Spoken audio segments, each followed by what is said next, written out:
In Cleveland, Ohio, just blocks away from where Ariel Castro once imprisoned 3 women in his house of horrors, another predator lived quietly among family and friends. His name was Elias Acevedo Sr. To neighbors, he was just another face, a man who waved hello, who shared drinks at the bar, who laughed at cookouts. But behind that mask of normalcy was something truly evil.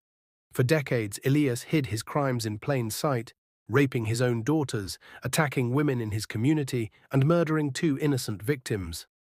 This is the story of how one of Cleveland's most disturbing predators was finally brought to justice, because of a 20-year-old rape kit and a cold case detective who refused to give up.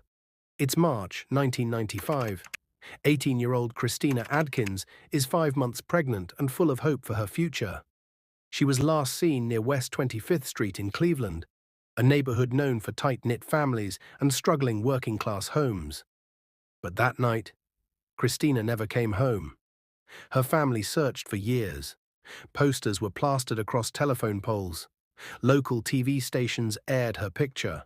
Yet, as time went on, her name faded into the long list of Cleveland's missing. For nearly 2 decades, Christina's disappearance remained a cold case. No suspects, no leads, no answers. Her family never stopped searching, but deep down, they feared the worst. Then, in 2013, another Cleveland story shocked the world. Ariel Castro was arrested for holding 3 women captive in his home for over 10 years. That case prompted investigators to revisit other unsolved disappearances in the same area. One of them was Christina Adkins.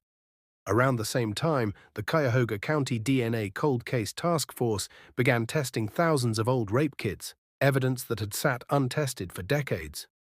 One of those kits dated back to 1993 from a young woman who had reported being raped by her brother-in-law, but the case was dropped out of fear. That woman was Elias Acevedo's sister-in-law. When the DNA results came back, investigators were stunned. The rapist was none other than Elias Acevedo Sr., a man who was already a convicted sex offender. The FBI's Violent Crime Task Force, led by Special Agent Andrew Burke, began digging deeper into Acevedo's past. At first, they were only investigating the sexual assaults, but something about his history, his proximity to missing women, and his violent background made them suspicious.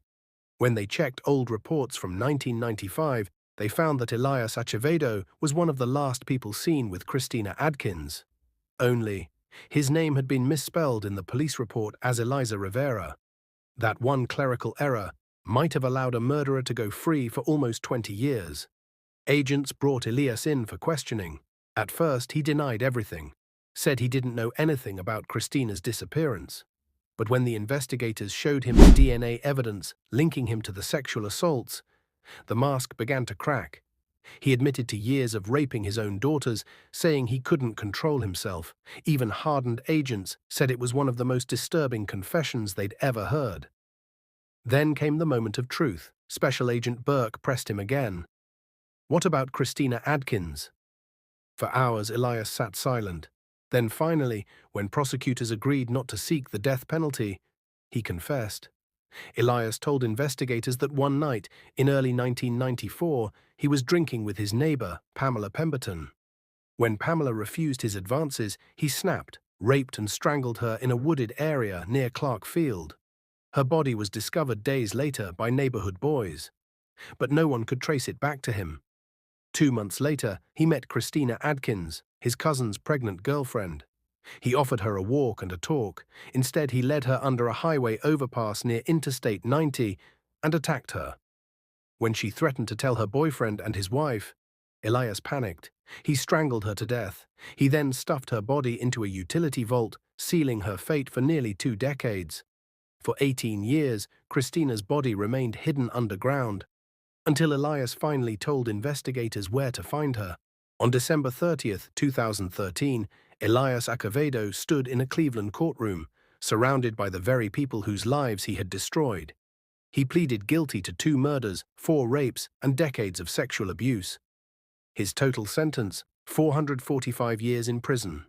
As he wept, his daughters stood and spoke directly to him. Through tears, one said, "You robbed me of my childhood. You changed my life forever. I have lived in fear, but I will no longer." Their aunt, who had been raped by him at 18 while pregnant, told the court, "Back then I was a coward, but I'm not a coward anymore."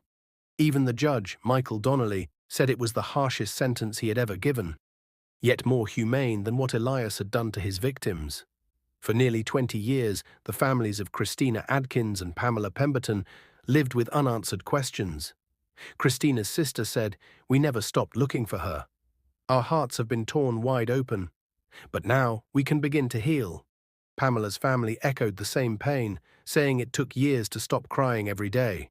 Elias Acevedo will spend the rest of his life behind bars. No parole, no freedom, no chance to hurt anyone ever again. Elias Acevedo's story is more than a tale of evil.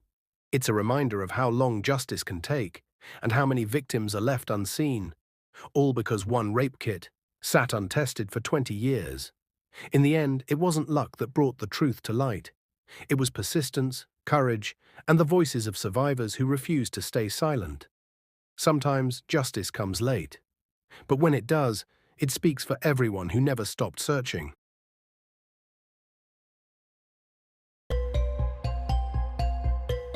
If this story got you saying, "Get the F out of here," hit that subscribe button for more.